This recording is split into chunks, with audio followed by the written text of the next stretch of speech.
Good morning, students. So in the last video I explained about different types of spectra: emission spectra and absorption spectra.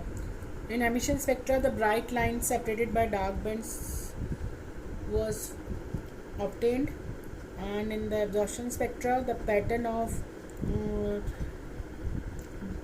bright continuous spectrum was obtained, and the missing wavelength which corresponds to the radiation absorbed by the matter, they leave dark spaces, and that type of pattern I have shown you in the diagram also. First of all, the dark pattern was space was obtained, and then the bright lines in a continuous spectrum, in a form of continuous spectrum, was found. So to continue with, I told you the study of the emission and absorption spectra is referred as spectroscopy. Now comes to the top. We'll come to the topic atomic spectra. As you know, the spectrum of visible light is continuous. I have explained why it is continuous, because all the colors, they merge into one another. The emission spectrum of atoms in gaseous phase, on the other hand, do not show continuous pattern. They do not show continuous spread of wavelength from red to violet.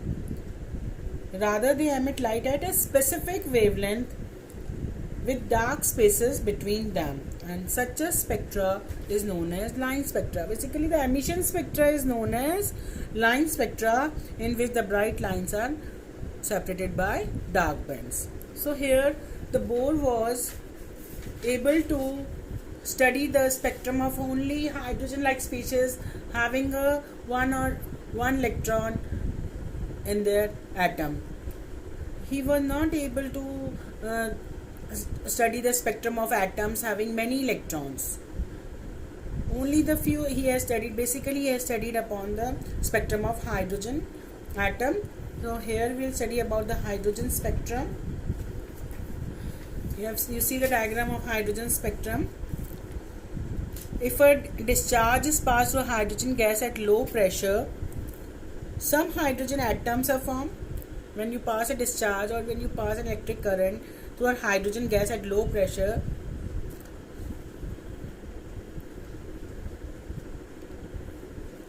some hydrogen atoms are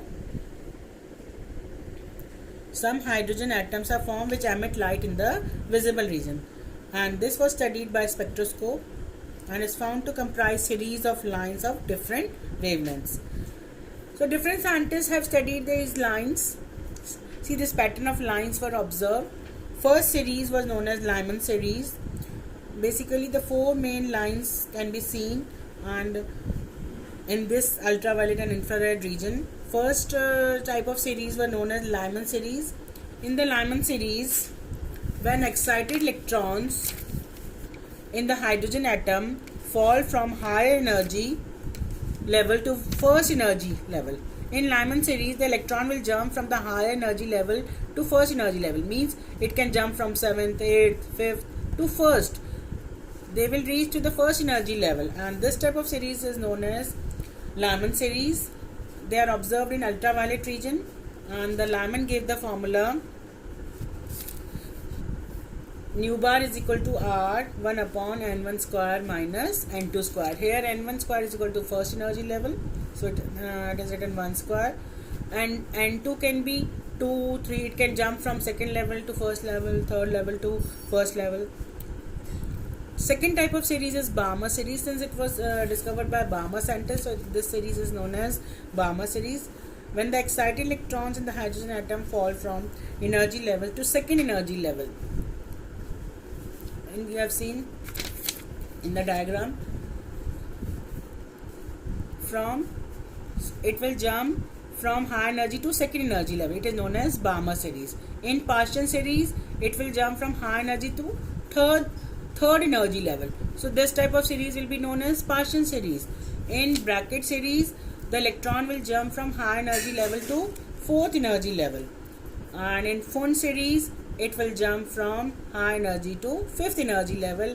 In this way, 5 different types of series were formed: Lyman series, Balmer series. In Balmer series, the nu bar will be equal to R 1 upon 2 square minus 1 upon N2 square, and in Paschen series, it will be equal to nu bar is equal to r 1 upon 3 square minus 1 upon n2 square. N2 can be, since it is reaching to the third energy level, so N2 will be equal to 4 5 6, and in bracket series the N2 will be equal to 5 6 7 because it is reaching to the fourth energy level. The N2 will be 5 6 7, and in phone series it is falling to which level? Fifth energy level. Here the N2 will be equal to 6 7 8 9, and in this way series were formed. And there is a question arise, why so many lines are observed in hydrogen spectrum while hydrogen is having only one electron? Basically, hydrogen atom, there is not a single hydrogen atom, there are so many atoms, so that's why so many spectral lines were observed. And the Rydberg formula was calculated. This is known as Rydberg formula. Nu bar is equal to 1 upon lambda. It is inverse of wavelength, which is equal to constant Rydberg is into 1 upon n1 square minus 1 upon n2 square. So this was only, you don't have only, this is to just read this topic. Our topic main course will start from the postulates of Bohr, and we will continue in my next video. Thank you.